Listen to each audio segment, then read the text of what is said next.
TV. Yeah. Let's open up with some a little Isaac here. All right. Seed us. Eden Seed, here it comes. This is a yeah for Rage Requiem because he asked. You can do that. DXM. Oh, it's so close. DXMC. It's almost Devil May Cry and DMX in one thing. Well, DXM is it's the active ingredient in lean as well. It's almost a DMCA too. Very true. TYRB. No numbers? No numbers, all letters that almost imply other words. It's a cursed run. It might be, and we get 1 heart to start, and not the best setup. Well, Humbling Bundle's pretty good. I forgot. I can't hack Eden tokens onto here. Okay. Okay, don't die in literally the first room if you go to One sec, I played as Isaac instead. Okay, it's Eden, DXMC, TYRB? TYRB, oh, you got the whole thing. No, okay, wait, I got it wrong somehow. DXM... DXMC, TYRB. You said it right, I don't know if you typed it Yeah, wrong. I must have entered it incorrectly. 6 minutes. Yeah, I don't have Eden, so I'm just gonna do Isaac, I guess. You don't have Eden? Well, I don't have tokens on my second file. My first one's got my streak on it, and I always forget that. Fucking like, stupid seed. How does such a thing even happen? I should just do like 1 run. Right, you are now alone on this seed. What happened? I died in the first room. It was full of explosive barrels. I had 1 heart, and I didn't stand in exactly the right place. Nice. It's valid. Valid point. Of course, it dropped a spirit heart as all the shit exploded, so it's not like could have just gotten. Well, there you go. That's the streak killing route, no question. And champion spiders too, with 1 heart. Those are the worst. Don't worry, your boy knows how to handle this room. I thought I did too. You tap the shit and then you go right back to the door, right in front of it, right? Yeah, I died. Let's try this again. You guys want to just do another seed on Isaac so we can... Hell no! Well, you died, so what's the difference at this point? A knife can only be sharpened by something else equally as sharp. By triumphing over perseverance, we make ourselves better rather than... I'm pretty sure a rock can sharpen a knife. Yeah, but rocks are sharp in their own way. They're the most blunt object. Well, not if you make an arrowhead out of them. But then it's not a rock, it's an arrowhead. You can sharpen your knife in my butt crack. How's that sound? I don't know what that means, but that's okay. The idea of a knife slinging down a butt crack just really triggers me. No, I got diamond dust up in there. It's not gonna be diamond dust up in there. Diamond dust in the butt crack. I watched some videos where Dan interviewed a jeweler, and he said that diamonds are not actually that hard, and it's all a myth. He says you can totally, like, break a diamond. Not with your bare hands, but... Maybe the ones he's selling. The jeweler. If a jeweler could accidentally break a diamond, resetting it into a ring or something. Against another diamond, maybe. Oh, well, we're not getting into the whole thing about, like, the fracture points, right? Because that's the big deal. I've heard that, yeah. Depends on how you cut it, right? They're not consistently thick, right? So you got edges and cleavage points that actually can serve to fracture more easily than usual. Just need to slide that knife into the cleavage points then, like the butt crack. You can cause a lot of problems if you don't know where the cleavage points are. Well, they break right off. I mean, it could be hard, but it doesn't account for gravity and edges. That's the thing. Or, I mean, it doesn't account for gravity is the one thing that I think about that. You won't. Come on. Oh, not the moldy bread. Something can be both hard and breakable. Look at, for example, the male phallus. Some would say that the vagina is way more resilient. Yeah. It is, dude, and I'm jealous. The pounding keeps on sounding. And everybody's always like, "Oh, you're a puss. You're a puss. You're a dick, bro." Because dicks, exactly. You can sit on a dick one time and break it. You can sit on a dick one time. That's a great way to insult someone, too. It is. You call me a puss, you can sit on a dick one time. Dicks are way more fragile. Because when you sit on it, it's like terminal. We've had this discussion on my channel before, actually, about dicks being more fragile, but so it's all just a throwback for me. Well, they are, like, more fragile. And look what a vagina can do. It can expand and then go back to normal, like, so quick. Like Mr. Fantastic. Exactly. It should be Mrs. Fantastic, exactly. We've been overlooking the human superpowers the whole time. I mean, the dick's barely attached to your body. The vagina's got a solid core base. I think it's pretty unfair that as human beings, our body parts don't grow back. Which I know is going to sound ridiculous. That's untrue, or unfair, I mean, yeah. We live in, like, a world where we're relatively safe. Barring, you know, accidents, most of us are probably never going to lose a limb, although I'm sure it does happen. But at the same time, that's so messed up that you're born with, like, 2 arms, and then you're just like, that's it. But sometimes we can steal body parts from each other if we're compatible, though, so that's not half bad. Excuse me? Like a kidney or, you know, whatever. Yeah, like a finger. It's not like you could get, like, an arm transplant, though. No, that'd be sweet, though. Wait, did you say a finger? Like a finger, yeah. Something like that. I don't know if you can get a finger transplant either. We could try it. I mean, they've taken pieces of penis to put on people's finger before. That's happened. But it's pieces of their own penis, right? Like, I think so, but what does it matter at that point? I mean, I guess it has to be from your own. I would rather it be from somebody else, but I don't know if that's Why do organs work then, but I can't steal a guy's finger? It's more just that they have trouble assembling it back together on the other person. Organs are kind of like lining it drag and drop. Well, yeah, I'm thinking, like nerves and whatnot. In a computer, you get the GPU. It's just you just slot it in, and there it is. It's not like you got to build the GPU back on. That's why I don't like when they call it like a hair transplant, because it's not like you're stealing somebody else's hair, which is what I want. You're taking the hair from my own anus and putting it on my head. I don't want that. I don't even want my ass hair on my ass where nobody has to see it. Yeah, true. Put it on my head. That's way worse. I can get behind that. And you got to hunt down the hair on your own. Thanks, you bring it to them, and they put it on you. If I bring them the hair and they could, like, graft it to my scalp. Yeah, you got to supply it. I'd be more interested in that, as long as they don't ask questions. No, that's the point. They won't ask questions. I mean, if you can get your butthole bleached and not have questions asked, then you can probably do that, no problem. You just show up with the hair? Yeah. Yeah. Okay. I don't know, for some reason I thought, like, when they did Brazilian waxes and, like, all these things that... They keep it. No, that, like, a person is actually looking at your naked parts and smearing things on it and ripping it off. Dude, it's like one step away from porn or something. I'd rather have them be watching what they're doing instead of trying to do it blindfolded or something. I'd rather them, like, watch through a machine, like surgery. Like laparoscopic surgery? Like, it obscures the naughty bits. Exactly. Maybe, like, blinds them out a little. They don't care at all. They've seen so many hairy things. They don't give a shit. There should be like a dick glove you can insert your dick into that removes all the hair from it. Or maybe like infrared that only shows hair. You know what I'm talking about? Fisher, yeah. Ryan, you just want hone in on different things that you slot over body parts and it removes the hair in a fashion that is like uniform. I truly believe that, like, you know, you watch like a movie and somebody's smoking in it, and you go like, oh, this movie's from like the 1980s. Or, you know, you watch a movie and somebody's driving a Model T, and you go, okay, this movie's set in the 1930s. It's more likely if they're vaping in it, I go, this is within the last 5 years. Yeah. But like, I think that's gonna be shaving. Yeah. They're gonna be like, wow, this movie must be old. This dude is using a knife to shave his face.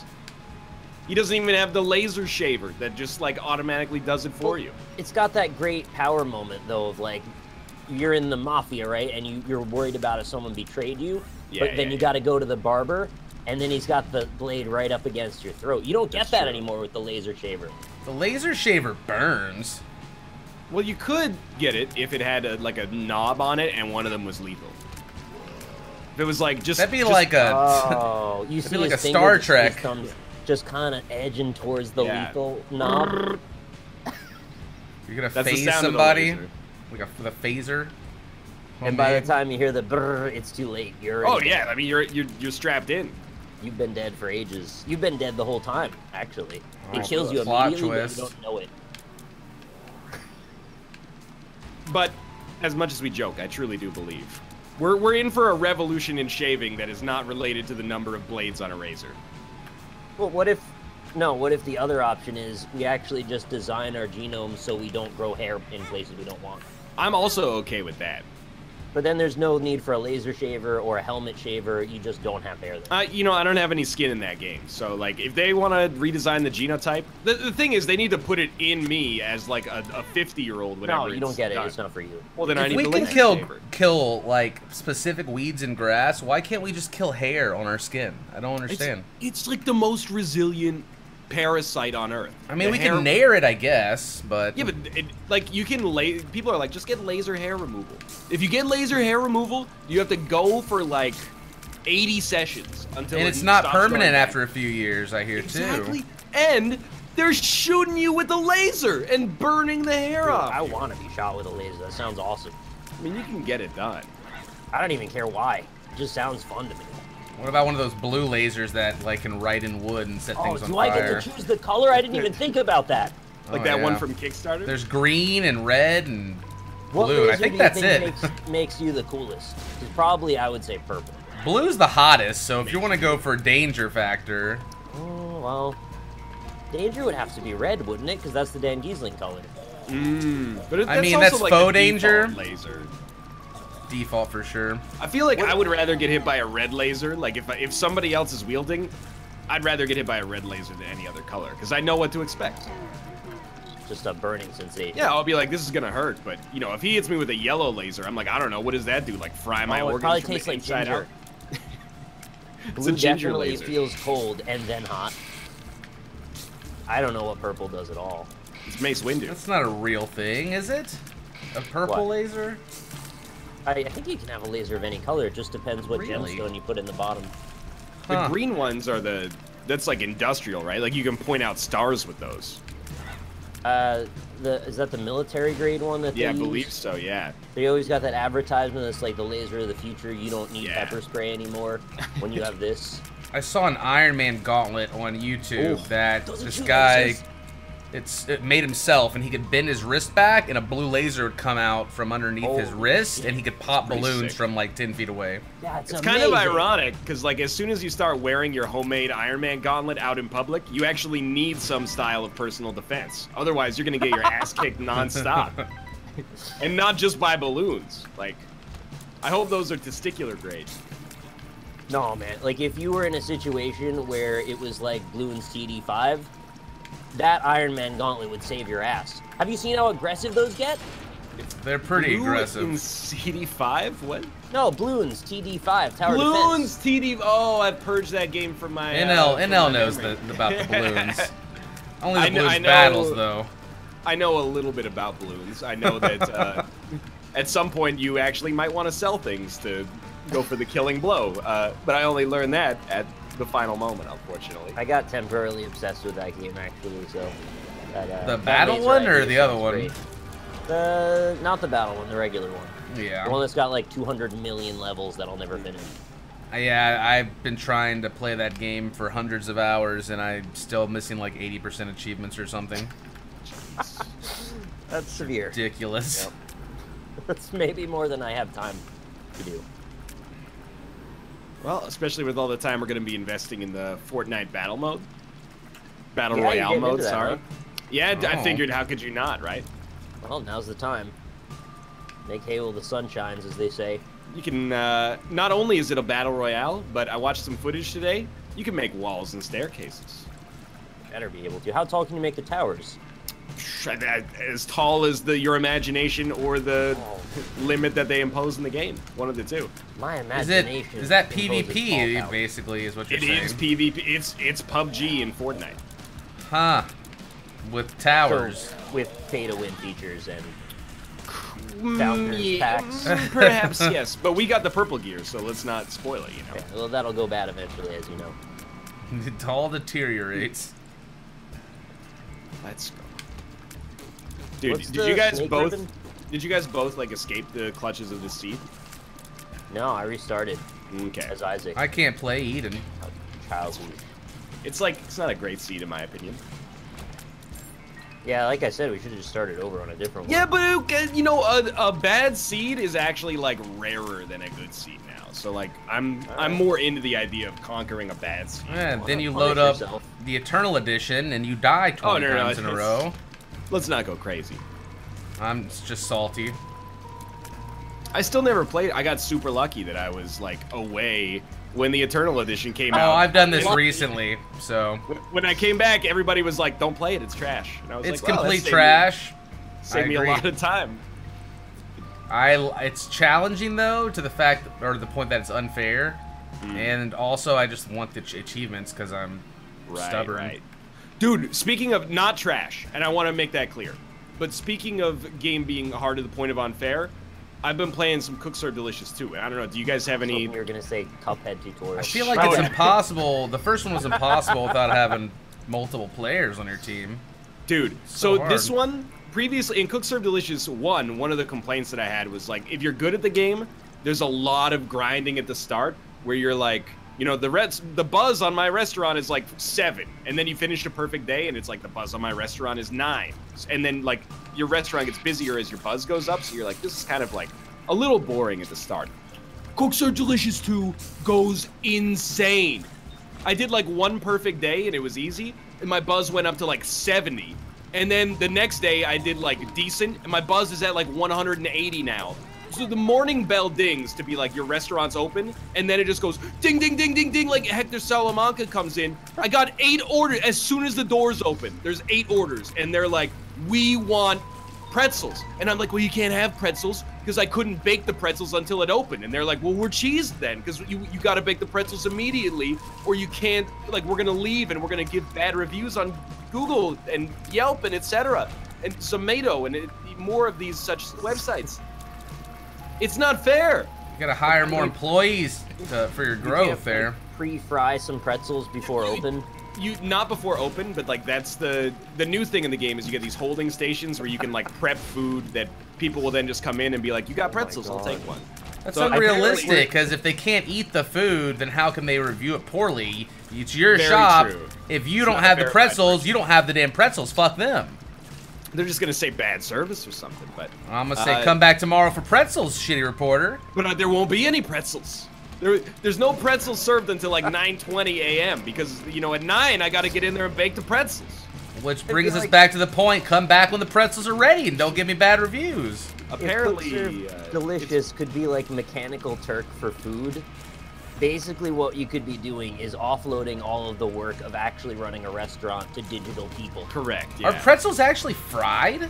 They're baked. Okay. I think they're like boiled and baked, but in the game they're just baked. Yeah.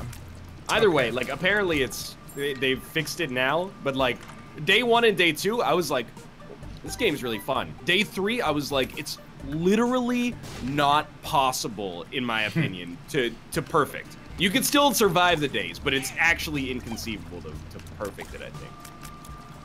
Anyway, if it's fixed, I just had a great idea for a weed con in Alaska. Okay. Baked Alaska. Nice, yeah. Isn't that a pie too, though, or something? Some kind of dessert. Baked Alaskan? Alright. I mean, I'll eat it. That's all they serve at the weed conference, by the way. It's just the baked Alaska. Everybody's on fire by the end of it. It's like Woodstock 99. Why are they on fire? Because the Red Hot Chili Peppers played, and then they incited a riot, and then they lit the whole, what was it? Rome, New York on fire. Like Nero. Yeah, it was very much like that. The CD burning program. Oh, wow, that went in a lot of directions. Oh my gosh, I remember burning CDs and it taking like 3 hours. You're never content to leave the joke at its actual punchline. You've got to put a punchline to the punchline to the extent that it's like a game of fucking telephone. Well, that's why I like to leave a thread at the end that can be pulled on if possible. Good. In 7th grade, I was in a combined like 7th and 8th grade class, and one of the upperclassmen started running a business where you would give him like a list of 12 songs to download off of Napster, and then he would download them and burn them onto a CD for you for like $5 a CD. And that's called piracy. Yeah, it might even be a step above. It's like smuggling or something. Like. And that entrepreneur was me. He has like his PhD now, so he's like, you know, he had that entrepreneurial. And guess what paid for it? Those CDs. It was not Mouth. It was not Mouth. Dreamers of the future. This is how you get started in America. Exactly. Keep that in mind. I can see my health. I mean, he probably made like less than $100 total, but yeah, that's huge when you're a little kid, though. I mean, it's something. Pay for a game. Buy one copy of Street Fighter 2 Turbo. Exactly correct. Is it the guy who can't spell dog? No, that guy is. He's very school smart. He's not as street smart as you would have to be to run this business. You gonna play any Dragon Ball Z Fighter, Nick? Yeah. Oh yeah. Okay. Yeah. Just We're gonna have a fight club, and it's gonna be you, me, and Rob. I will probably play it. I will suck, a though. little of that as well.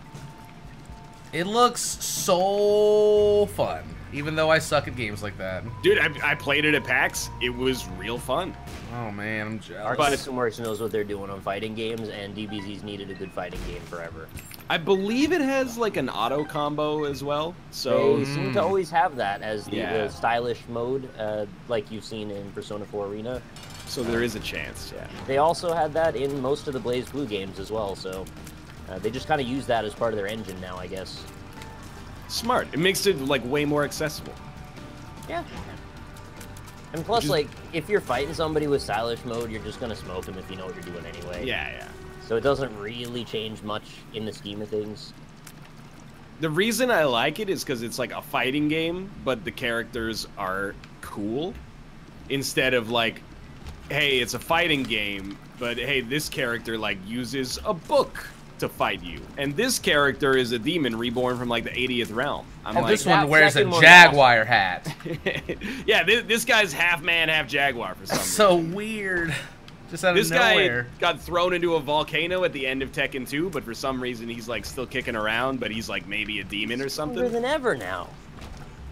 We're 7 games in, the dude just keeps getting stronger. Doesn't matter what volcano he goes in. Is he a villain? No. Is Heihachi a villain? Because I thought he was a hero for a while. Did he get I thought like he had like a heel turn and then like the opposite. Yeah, he had like a Kerrigan moment or something. Maybe the overarching evil really is the demons, and like Heihachi's rebelling against the demons, so he's bad to humanity, but he's also good to humanity, depending on your perspective. You know what I like about weird Japanese stories like Tekken is that they're in like this fighting game tournament with like angels and demons and stuff like that. Yeah. But also there's like a weird air of like corporate cynicism over top, which is also like, oh, by the way, Heihachi also owns this company and they do like bad things. He's a god. What does he need to be the CEO of a Fortune 500 company for? Because they want to hit it from different angles, right? Like they're making robots who are also fighters. Right. And there's also like jackpots. Demons in the robots, maybe.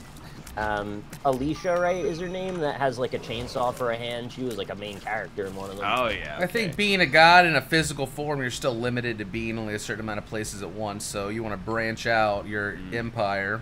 It depends if you're an omnipotent god or not. There's all kinds of gods. You know what game did that actually really well, in my opinion? What game? Is DMC. Thought it was like a little cheesy, but that was kind of maybe half the remake of Devil May Cry. Yeah. I hated that game so much. My brain has erased all story from it. Dude, I thought it was pretty good. It's been I feel like I didn't know. The other Devil May Cries were so much better though. There was like DMC 2 is kind of trash, right? I didn't even know they made a DMC 2. Everyone or sorry, Devil May Cry 2. The second one. I liked like that 2003 or something. The first one was a little meh for me. Devil May Cry 2 is the first one I played. You're the only person that ever talked to this like 2, actually. Really? Yeah. Dude, 2 is the one where you're like flipping into the demon. Classic. 2 is the one that came on 2 discs, and you could play as Dante or that lady that I can't remember her name. Trish? Yeah. It might have been Trish, yeah. Yeah, I liked it. It got me to play the other games. I was really like supposed to be the one to fill your dark soul with light! That one? Haha, they're gonna cut off your head, manana. I think most people regard 3 as probably the best in the series, although there is a contingent that loved 4. And then there's surprisingly more people that like DMC than I would have expected, although I think the DLC for it was trash. I think DMC is like, at the time, people were kind of like comme ci comme ça, and now they're like, that was better than we gave it credit for at the time. At least that's the camp that I'm in. Well, you get perspective, right? And you're like, well, a lot of games come out and try to reboot stuff, and they do a really bad job. Yeah. This was just like, we kind of just didn't like the character, but the game was technically mostly okay. Agreed. I hated the Dante character, for sure. He's a little, like, he's an edgelord, but... But the scene where he's flying through the air and the baguette perfectly frames his junk, everyone loves that scene. Oh, and then the wig shoots onto his head for a second, and then it's like Capcom flipping off their entire audience. Everybody loved that scene. What was like the old hair wig? Yeah, he's flying through the air, everything's exploding, and the wig just happens to land on his hair, and then he's like, what's this shit? And then he throws it away. Yeah. I kind of thought, like, internally, they were like, that's a good head nod, but it didn't strike people the right way. Oh, it just comes across as really angry to, like, what, like, unself-aware in a way that's just aggressive. Everybody's real pissed about this decision you made and that you're going to make this reference. Come on now. Seems a little silly in hindsight. Did they at least let you unlock a skin where you could play as regular Dante, or is that... I think they just completely removed him, right? I think, did they give, like, a white hair version of the same character? I don't know. Well, that's what I was thinking, but I can't remember anymore. The thing is, like, Dante was always kind of like... I mean, I don't want to say annoying, because I know a lot of people, you know, he's like... He was always, like, dramatic, but when he's, like, traipsing through a gothic castle and fighting, like, enormous spiders from the medieval era and stuff like that, you're like, okay, I get it. He has a good reason to be dramatic. But when he's, like, eating the pizza in his trailer, you're like, come on, dude. You're just being kind of whiny. Oh, yeah, another phone call. That confidence that was replaced with arrogance. I actually thought that was Rob.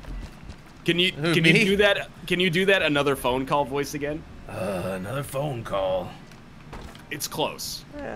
The is like, that's Rob. Can't do it. Well, he'll be here soon enough. That's Rob right there. Then he can weigh in on his Devil May Cry opinions. I really liked 4. That was one of my favorites, I thought. I like Dante in 4 because you don't play with him till way later. And then you're like, oh, it's my boy. Yeah, people were pretty pissed about that at first, too, but they came around. Nero's not bad. I like his grabby claw. He wasn't bad. Everyone wanted Dante because there was a big break between 3 and 4. So to then have another character, I mean, it was sort of the opposite of what they ended up doing with Metal Gear Solid 2. At least you got him, who the hell is this guy that we're playing for 80% of the game? You also got to recognize that in, like, the year 2002, we were all brain dead. Like, we thought the things that came across as cool in Devil May Cry 1 are not cool anymore. If they came out with a game like that in 2017, people would be like, a cool motorcycle, Trish. Wow, you're a real badass. But back then, we were like, this girl rides a motorcycle. She's doing tricks. Yeah. It's amazing. To some degree, it is lightning in a bottle, and they've got to kind of stay on top of whatever that ideology or trend is to be able to continue that tone. Yeah. And that might be impossible. So, you know, it's a losing game. I feel like, so like 7 years ago, I watched my friend play through Metal Gear Solid 2, and I was like, this game is genius. This is like some weird, like, Twin Peaks sort of meets stealth action that, like, I can get behind in a big way. Oh my god. I think I died. Oh no. Oh, you got plenty of time to do another one. Oh my lord. I am like trash Isaac today. Sometimes you just don't got it. Metal Gear Solid 2 at all. I did play most of it. I don't think I finished it, but it just didn't stick in my head at all. Well, at the start of it, you're like, oh, there's like big old robots. That's like a little weird, but it's not that crazy. And then, like, Act 2 is like, oh, here's an immortal vampire that can fly, by the way. Yeah. Like, the first boss of the game, I'm a really good sniper. And then the second boss of the game is like, I'm on roller skates. And then they're like, oh, you're fighting like a demigod right after that. I just want to ramp it up. 5 was like that freaking intro, because that was the best intro to any game I've ever seen. I've never played any Metal Gear Solid game. Whale flying through the sky, eating stuff, and then there's like everyone's being shot to death in a freaking hospital. It's crazy shit. Yeah, it was wild. Crazy. Certainly got my attention in a way that Metal Gear games don't usually. And then it kind of dropped off a little bit pretty quickly after that. Because it's published by Konami. Yeah. I will never finish it. Evidently, it was just mostly a lot of the same as the second mission for a long time, which didn't really grab me as much as I wish it did. I feel like that's one of those games where I always miss like the period in between the fervor and the backlash, where when it first came out, everybody was like, this is a candidate for the greatest game ever made. Then 3 months later, if anybody ever mentions it on like Reddit or a forum or something, like, oh, Metal Gear Solid 5, don't remind me of that disappointment. What? I missed the discourse. What happened was people got to the end of it and they realized it was mostly not complete. And then they got real mad, and it sort of invalidated their feelings that maybe there was some good stuff going on at the beginning. It just didn't hold up, because you only remember your final opinion of most of the time. That makes sense. Dude, that's how I feel about Mario and Rabbids right now. I'm like... Have you been playing it? I'm in purgatory right now with that game, because, like, I want to play it, but it's getting a little grindy. That's exactly what... First 2 worlds, I was like, this is a lot of fun. Third world, I was like, I never want to see another puzzle as long as I live. Like, this is it's just too much. I just want to shoot things with my Mario gun. And I got a little cheesed because you have to have 1 rabbit on your team. So I was misinformed about that, and I'll admit. So I like started a new section of the game. I started a new section of the game. And I was like, I'm gonna use Peach because she seems cool. Then I spent all of my money buying new gear for Peach and the rabbit that I was gonna use. And then I was like, this team comp sucks. So I put Luigi back on my squad because he's like the sniper of the highest order. Yeah, I love Luigi. I didn't have enough money to upgrade his gear to the proper tier that it's supposed to be to fight the enemies. And I was like, so I think I might be tapping out of Mario X Rabbids. It did become a little grindy. Yeah, you gotta go back and like do the challenges and then get perfects on the levels you haven't to get enough money to upgrade all your stuff to the current stuff. It's a mobile game. It's not, but it's fun. The combat's fun though, and I like the art style and like I really like the combat, but also like without being 100 years old, whenever I get a mission that's not destroy all or kill boss, I'm like, I don't want to do this. When it's like reach area, I'm like, no. I want to kill all the rabbits. You know when the bosses are coming. They're like in the middle and at the end, too. Yeah. There's no surprise there. Some new enemies sprinkled in every now and then. The boss fights are like fun and curated and stuff, but like everything in between the battles, I'm like 6 out of 10 on those, 9 out of 10 on the battles. When I got to World 3 and they started inking me, I was like, I'm out. Yeah. Like Splatoon inking you? It makes it where you can't use your abilities at all. Yeah. Your attack abilities for like a turn. And like all of them do it. It's ridiculous. So it's like their version of silence or mute or something. Correct. Yeah. Yeah, but instead of for spells, it's for your attack. Freeze is for your spells. You have like a block of ice on your head. I got to this mission where like these boos teleport you. I don't know if you've done that one yet. Like, yeah, I have. If you drink enough booze, you can teleport anywhere you want. Very true, yeah, via the power of sleep. As long as you fell asleep on a method of transportation. Like, I fell asleep on, wait. The smoothest segue ever. I did that mission like 3 times, and I was like, I just don't want to do this anymore. Yeah, thank you, Franco Aguirre, by the way, who was like, you know, you can't just dismiss their criticism by saying that they're bad. You know, you reap what you sow, unless you want every game's personality to just be like, this is awesome. You guys should go get it immediately. Like, you gotta... We're verging on that being the way things actually work for a while, and I'm glad it didn't stay in that direction. As long as you're not just like, this game's complete shit, and you have constructive criticism and specific examples that you can point out, I don't see an issue. One cutscene was too long, I hate it, you know, like that... As long as totally say it's complete shit and you hate it, as long as you can back it up. Yeah, agreed. I just like specific examples, like what did you not like the music? Did you not like the artwork? Was the combat too plain for you? Like, you know, because it's all about self-improvement and figuring out what kind of stuff you like. Okay, I have 2 hearts and I'm in the womb. Let's do this. Dude, you did better than I did. Cobalt hit that really awful spot the other day when he was playing Eternal Edition, and he had what I thought was a winning run got to the chest, and then 9 lives was the way the run ended. I was like, too I cocky. Still make the argument 9 lives can be the worst. It's no. I had Guppy though. Situationally, there are times when 9 lives is terrible. You picked up Guppy's hairball after you got Guppy, though, so you would have been fine even if you didn't get 9 Guppy's hairball doesn't count as a Guppy piece in original oh, Isaac. Damn it. It doesn't? It does not. Old Isaac, it Dude, I'm like way out of the loop on old Isaac. Yep, it brings back all the memories once you play a couple of rounds of that shit. You're like, all the rooms are the same size? Holy crap. I forgot about that, too. I remember this. They just made the D6 where it has a chance to make items disappear. Yeah, who does that? I do remember that. Well, everybody's like, Isaac's too easy, Isaac's too easy. And that's what you get. Yeah, this Isaac's a cakewalk Careful what you wish for, apparently. This one's so much easier, it's ridiculous. I don't know if it's just the Eternal update or just because I find no good items ever because they don't exist. Oh, right, there's hearts that run away from you in this game. That's stupid. Scared hearts. Mm-hmm. Why do they do that? Because they hate you. What about that Legend of Bumbo, though? A little excited for that? Dude. I know nothing about it except the art style, basically, but I'm in. I'm going to give it a peek. I like that there's classes I saw. Like Mage, Knight, whatever kind of things. Like Mage Bumbo or whatever. Pretty interesting. That's my divinity character. Bumbo. A Mage Bumbo? I'm a Mage Bumbo. Oh. I'm actually a human fighter.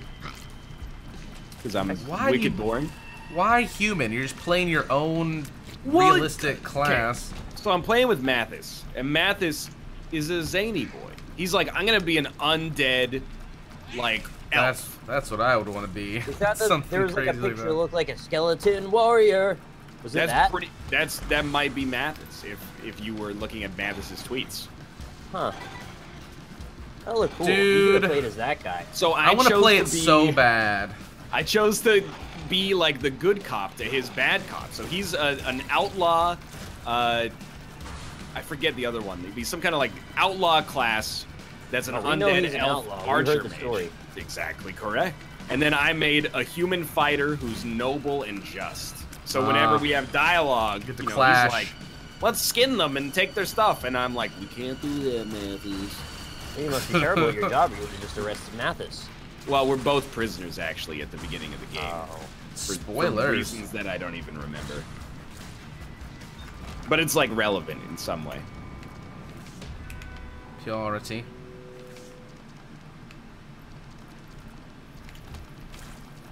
I wonder when Legend of Bumbo's gonna drop anyway. Tomorrow. Tomorrow, yeah. Nuh-uh. Got him. Oh my We did god. get him. You were so sincere sounding. Tomorrow. It's I coming. think it was the closeness of our two answers that almost seemed like we had Yeah. consensus In before unison. Yeah, that was good. No, I don't have a clue when it's coming out. He hasn't told me. Yeah, me neither. They'll probably release like 2 more games out of nowhere before it comes out. You know, that wouldn't be the worst thing in the world. Edmund games dropping left, right, and center. Dropping like flies. I hope not. Yeah. I like good breaks in between games because then I feel like quality's gonna be there. No, I don't. I want. But nothing sometimes but it doesn't terrible correlate. game every day. It's the only option. Just program me your shittiest Flash game every day. Have it on my desk by 6 a.m. Make a procedural game that generates other procedural games. Oh my and then we god. can review a new Edmund game every day. That might be genius, actually. A game that can program a game for you. Well, I mean, that's the Grey Goose scenario, isn't it? We'll eventually be swallowed up by them. I feel like you could make, I don't know, I don't want to say a game that makes games, but you could make a game that generates like unique conditions and maps and some mechanics, and I bet it would friggin' stuck. It did, and I played it on Indie Impressions. It was this like Christmas-themed platformer generator, and every time you'd hit the button, it would make a new win condition and platformer level. Yeah, and all of them were bad. I did say friggin' stuck. You're not wrong. Now, I'm sure that there's someone who's willing to put the time and effort in to make something really robust. There's going to be like a lot of bad times before you get to the good times. I actually don't think you can review. make a good double procedurally generated game. It Depends just what the scope is, doesn't it? well, what do you mean by that? If you're trying to make a platformer that makes platformers and has different conditions within it, I mean, procedural only goes to a certain level, right? You can set sort of the general scheme of what happens in it, but then it's still within certain rules. To be honest, like, my most controversial gaming opinion for a guy who plays Isaac all the time is that most procedural generation is actually kind of lazy. Super lazy. So it scares me whenever nowadays whenever I see like procedurally generated so there's infinite content, I'm like, that's no content. Just a gimmick at this point for a lot of games. Well, when it's used to, instead of level design, I think it's awful. Yeah. If you use to supplement level design, it could be fun. Like if you have it generate your assets in unique ways each time. I like how FTL does it a lot. I think they did a good job with generating so random stuff. Right? Yeah, I think. 1 second. I'm the worst Isaac player. I died again. No, you don't get to die twice. The worst Isaac player, dude. Well, like, everyone's talking about Dead Cells in chat, and I kind of agree. Like, I think Dead Cells, like, mostly does it well. I have, like, 100 hours in that game, and I'm not going to be like, it stinks. But I do think that it also highlights the problems with, like, this procedural design, which is that... Barely roguelike at all. Yeah, and it's like a little too gameable, and it ends up being a little too samey. Like, there's variation, but it's kind of meaningless. Also, it would make a great arcade game, like in a arcade. I don't know. I think Dead Cells is kind of also just, it's actually not procedurally generated. It's just stitched together from like pre-made parts. Yeah. Like the rooms are different every time, but then the points, which there are quests and stuff, are always going to be found in the same areas as well, so... We need a better name for procedural generation that comes from templates versus procedural generation that is entirely procedural. That distinction does actually matter, and I was playing Sundered, and I thought that was one of the most boring examples of procedural generation. It did not add, in fact, I think it only hurt the game.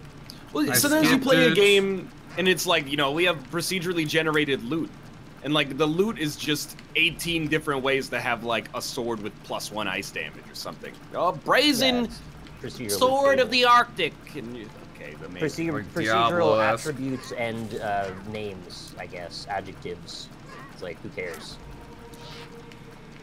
Seems exciting the first time you see it, but then after a few years of that, it's like, okay, we get the point. Give us something meaningful. That's why Mother Gunship seems like it might be more meaningful in the way that it's stitching stuff together. Did you see that at PAX, Cobalt? I did not see that at PAX. So it's the new game from Tower of Guns developer. Oh, okay. And yeah, it was real cool. I'm not gonna, because we're probably gonna talk about it on Roundtable. I'm not gonna go down the list, but like, it was real neat the way you could construct your own guns from the loot that you find in ways of your own creation. Mm-hmm. Mostly so good revolved around crafting multiple system. barrels, right? Yeah, yeah. It's a lot of barrels to your game. You have like barrels and then different kinds of like augmenters for the barrels that can like split them or, you know, basically split them. Just split them is what I got. That's all I gathered. Literally, it was like 5:53, and we were like, oh, there's Mother Gunship, and the show floor closes at 6. So we played. And we had exhibitor badges, so we were able to like skirt the security, being like, get the hell out as quickly as possible, but not for very long. Nice. But... Why weren't they like, where's your exhibit? I think they, because who are they? On your car? Are they they're like the immigration police or something? Oh goodness. Pappy. They're not in charge of giving out the badges. They're just there to enforce them. You're getting iced. So I was walking to meet. Well, I was going to go to the Discord booth to pick up Lisa some swag, but I met with Mel, who is the senior partnerships manager for PUBG, and she was on her way for Battlegrounds because PlayerUnknown was doing like a meet and greet there at the Discord booth. Anyway, we couldn't find our way, so we had to talk to an enforcer, Nice. And she was like, yeah, I gotta be there in 15 minutes because I work for PUBG and we're doing a thing there. And as soon as she said that, he was like, oh, what do you do for them? Well, I'm the senior partnerships manager. Oh, I've got this friend on Mixer. Oh, no. And he's got 9,000 follows. And yeah, I really think he could like use a partnership and da-da-da-da-da. Enforcer, that's an abuse. That's a breach of your duties. Oh, man. And then, so a guy comes up to ask him a question because he's like sitting there guarding the door or whatever, and we just look at each other and we just like walked off in the middle of the conversation before he could even help us because we just said we had 15 minutes to get there, bro. Yeah, it's a breach of your duties. But can I give you my sales pitch? It's very important. Here's my card. Your security. You can't. Yeah. Like we had the same thing happen once. Like my parents were moving, and I lived with them at the time, so I was helping them move, and there were movers. And then the movers were like, "Hey, like your mom said you run a YouTube channel. Do you want to like check out my SoundCloud and like give me your thoughts on my?" They say I got a great YouTube game you could review. It's called Move or Die. I was like, yeah, dude. And then when he left, I was like, nah. That's not gonna happen. That's a breach of the duty. Some guy did that to me at the gas station. He saw my Twitch hoodie and was like, oh, I stream. I'm like, oh. And he's like, we started talking about streaming and whatever. And then he's like, yeah, I haven't streamed in like 3 months, but it'd be cool if you could like swing by and like help my channel sometime or something. I'm just like, you haven't streamed in 3 months, bro. Like, what? Yeah, it's kind of it's like a little over the top. Like, yeah, you know, I met you every 3 months. I met you for 15 seconds at a gas station, but yeah. Sure. Why not? Why you seem like you got your head on your shoulders? We're gonna do a show Monday, Wednesday, and Thursday. Can you be there? Oh my god. And his name was your head must be on your shoulders. No I will check somebody out if they are putting in the work for sure, but it rubs you the wrong way and they're expected to hand out 15 minutes in, like you said. Dude, we get like the opposite, to be honest with you. And I prefer it this way, where when we walk around with Twitch stuff on, which is mostly not out of like pride, it's like the shirt fits and I haven't done laundry in a while. If we walk around with that, sometimes people will be like, oh, do you stream on Twitch? And I'll be like, yeah. And they'll be like, what do you stream? And I'm like, oh, I play like mostly indie games. Like, I play a lot of this game called The Binding of Isaac. And they go, oh. And then they just sort of like, change conversation. And I'm like, this is way better than the alternative. Yeah, that last day, I only had like all blue and purple shit left in my suitcase to wear. Yeah. I was like, it's the one Twitch shirt I brought that's purple, and I've been wearing this hoodie the whole weekend. I was like, I'm just gonna dress like a streamer today, cosplay a Twitch streamer. I gotta make some bootleg Twitch merchandise up. Not to sell or anything, just for myself to have in other colors than purple. Well, they're selling, they're opening up the merch store again. Yeah? Yeah. They're trying to do it year-round now instead of just like one big deal. Correct, yes. Bold move, Twitch. Yeah, so pretty soon you won't be able to tell the real partners from the affiliates. Yep. Nah, my hoodie's so beat up and nasty, it has to be years old. It's my badge of honor. The more stink on it, the more respect you get now. Very true, yeah. Like when they had that thing with Teespring, where you had to like get it, if you're a Twitch partner, you get the affiliateship thing with Teespring, and then you order shirts. And they wouldn't allow you to print your shirts in purple if you were a member of that affiliateship. Oh, it's against the branding. Oh. Purple is their branding choice. Right, so yeah. I just didn't join the affiliateship, made a bigger cut, and could have purple shirts. Wow! But did you get invited to the PAX party? Yeah. All right, well then you continue business as usual. Yeah. But also never show up, because they might be waiting for you. Oh, they could. yeah. They got like an asterisk. Black bags. Yeah, exactly. Purple bags. The purple bags, yeah, they're little tote bags. Purple bandanas to put it in your mouth, and then they take you out to the desert. No, they don't. They probably don't kill you. They probably don't. I just try to meme you to death. They just make you wear a Kappa mask all day, that's all. Like, it was free, so I'm actually not complaining. But I raided the Twitch Partner Lounge at PAX like an hour before the show floor closed, and it was picked clean by the vultures. Like, I just wanted some coffee. Oh, yeah, you gotta get there early. Well, you got like, water at that gotta point. put like another carafe of coffee out here on the show floor. You got people on the payroll. And like, would it kill you to have some patisseries? I always feel bad taking any of that stuff. Like, I usually just stick strictly to the water because I'm just there's more important people that need to eat here. So that's like a good attitude, but you're also giving them, you know, a cut of each subscription. So whenever I went in there, I think I told the story already, but I went in take it out in baguettes and bagels. Exactly. I got 2 coffees. I got a coffee, and then I was like, they won't let Corey in because he's only an affiliate. So I grabbed the coffee for him too. It's like you're taking cuts of his subscriptions. I know you probably don't have enough coffee for everybody, but I'm taking 2 coffees. Bold man double fisting the coffees at the Twitch booth. Speak now if you got a problem. This dude's out here, he's busting his ass, and you're making money on him. Most of the employees are already gone by the last day, I think. I get that they can't give every affiliate coffee access, but if I can twist whatever leverage I have a little bit, I'm gonna. Somebody had asked us actually a specific question about that their job had a little refrigerator with drinks. Yeah. And that all the employees would just kind of like grab a drink on their way out the door, and they wanted to know, is that ethically acceptable? Dude, I got a little cheese there. Because they were like, they work for this company. The company imposed a 1 drink per day limit on the refrigerator. Yeah. You're a wage slave for this company. Take as many drinks as you need to feel satisfied. Like, don't take 12 a day. But if you need like 2 LaCroix a day, go buck wild, dude. Well, that's not the question. The question was whether or not they should be allowed to leave the job with the drink, or if the drink should only be consumed on the premises. The drinks are, when I worked at places, we always